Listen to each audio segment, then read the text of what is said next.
आपल्या महाराष्ट्राचे दैवत छत्रपती शिवाजी महाराज यांना मानाचा मुजरा, त्याचप्रमाणे शिवसेनेचे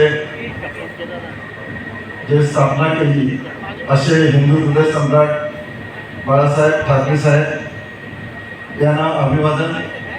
आपले शिवसेना प्रमुख श्री उद्धवजी ठाकरे यांना अभिवादन. त्याचप्रमाणे आता विराजमान होणारे आपल्या भागामध्ये कार्यक्रमाला आणि उद्घाटन करण्याला येणारे आदित्य साहेब आमदार ठाकरे यांचं स्वागत.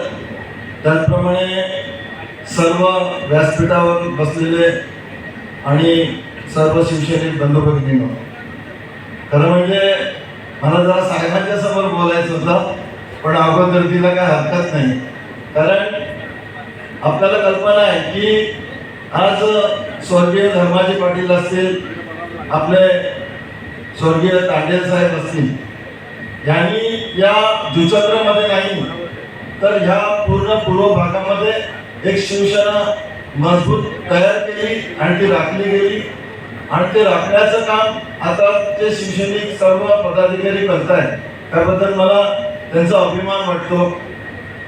आपल्याला कल्पना आहे की आता महानगरपालिकेचं बिगुल वाजलेलं आहे, जिल्हा परिषदेचं बिगुल वाजलेलं आहे, पण जुचंद्र हे महानगरपालिकेमध्ये असल्यामुळे जिल्हा परिषद संबंध नसलं तरी पण आपलं चंद्रपाडा असेल, बापाणा असेल, चिंचोटी, कोली, कामण असेल, या भागामध्ये तुम्हाला 100% सांगतो की जे 29 गावाचा प्रश्न होता त्याच्यामध्ये कमीत कमी 16 महिने झाले ही गावं आपली सुटलेली आहेत. आणि अशी सगळ्या ऑर्डर्स माझ्या माननीय हायकोर्टाच्या माझ्या हातामध्ये आहे. असं असताना सुद्धा हा बेजबाबदार आयुक्त महानगरपालिकेचा हा ताबा घेण्यासाठी पाहत नाही. कारण काय होतं की आपल्याकडे ज्या इनलिगल जी कामं बनतात त्याचा मलबा या लोकांना मिळतो आणि तो मलबा खाण्यासाठी ती गावं आपल्या ताब्यात येत नाहीत. तर त्याची काय पर्वा नाही. त्याच्यावरती आम्ही कंटेम टाकला आणि ह्या येणाऱ्या 17 तारीखला त्याच्यावरती आमची माननीय हायकोर्टामध्ये केस सुद्धा आहे. पण आपल्याला कल्पना आहे की महानगरपालिकाचं सन्मान होण्यासाठी आपला जुचंद्रमध्ये पहिली जेव्हा महानगरची स्थापना झाली तेव्हा जुचंद्रचा नगरसेवक बनला, आपली ताई नगरसेविका बनली. आणि असं असताना दुसऱ्या वेळेला कुठे पाय चुकली हा मोठा गंभीर विषय आहे. पण आता जेव्हा या पंचवार्षिक योजना जेव्हा महानगरपालिकेची आता ही योजना 5 वर्षाची गेली त्याच्यामध्ये कल्पना आहे की किती भ्रष्टाचार या महानगरपालिकेत झालेला आहे. या आयुक्तांनी ते FD सुद्धा मोडून खर्च केलेला आहे. म्हणून आपली महानगरपालिका ही सांभाळणं आता आपली काम आहे. आपण या आता तुम्ही शाखेचं उद्घाटन करताय पण याच्यामध्ये जुचंद्रचा नगरसेवक विभाग झाला पाहिजे याची तुम्ही खात्री केली पाहिजे आणि एवढी शक्ती आपण लावली पाहिजे.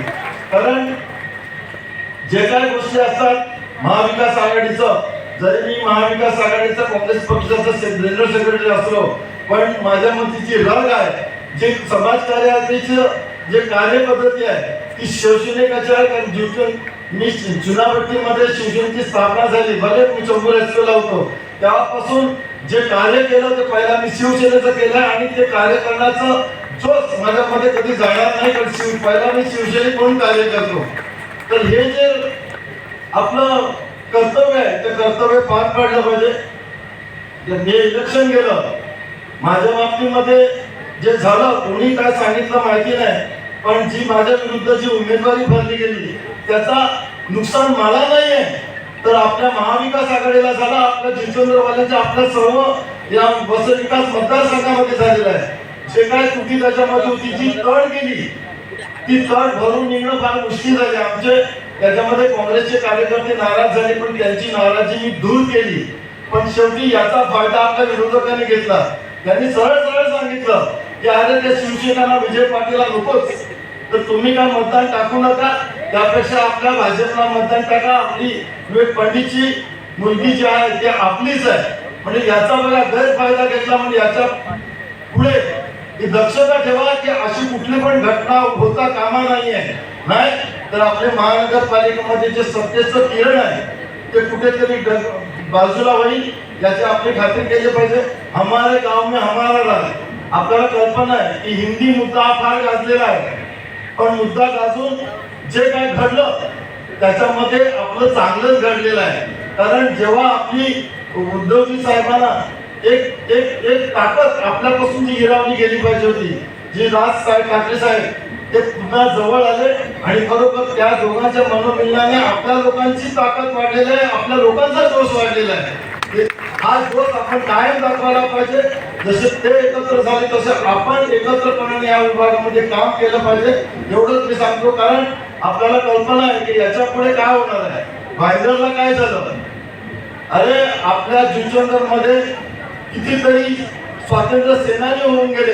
हे राज्य स्थापन झालं, हे देश स्वातंत्र्य झाला, त्याच्यामध्ये सुद्धा आपल्या जुचंदरवाल्यांचा आपल्या पूर्व भागाचा मोठा वाटा आहे.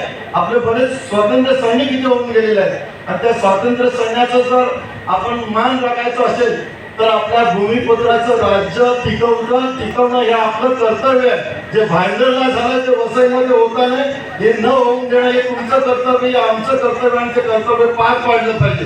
नाहीतर इथे सुद्धा परपालकी असतील त्या आपण त्यांना सन्मान करतो, पण आपण ही आपली खुर्ची जर तुम्ही त्यांना बहाल केली आणि आपली जर एकी ठेवली नाही तर मग पुढच्या पिढी आहे ती पिढी आपल्याला दोष देतील, एवढं लक्षात ठेवा. कारण ज्या टाइमाला महाराष्ट्रामध्ये एक महापौर मागवण 64 साली बनला होता, त्या टाइमाला मराठा सगळ्या मुंबईमध्ये वसंतराव नाईक साहेब तेव्हा सीएम होते आणि त्या टाइमाला त्यांनी सांगितलं की साहेब असे जर तुम्ही परपालकीयांना महापौर वगैरे बनवले खुर्च्या देत असेल तर महाराष्ट्र अस्तित्व काय राहणार. त्या टायमाला वसंतराव नाईकांनी त्या माधवांना खाली उतरवलं आणि मराठी महापौर बनवला. तर हेच आपल्याला काम करायला पाहिजे. हमारे गाव में हमारा राज, महानगरपालिकेमध्ये राज असेल तर महाविकास आघाडीचा असेल आणि आपल्याबरोबर कोणाला यायचं असेल तर आपण सगळे मिळून त्यांचं काय करायचं ते सन्मान करूया. पण आपली महाविकास आघाडीची ताकद ही वसईमध्ये राखली पाहिजे आणि तुम्ही राखाल अशी आशा बाळगतो. जय हिंद, जय महाराष्ट्र, जय शिवसेना.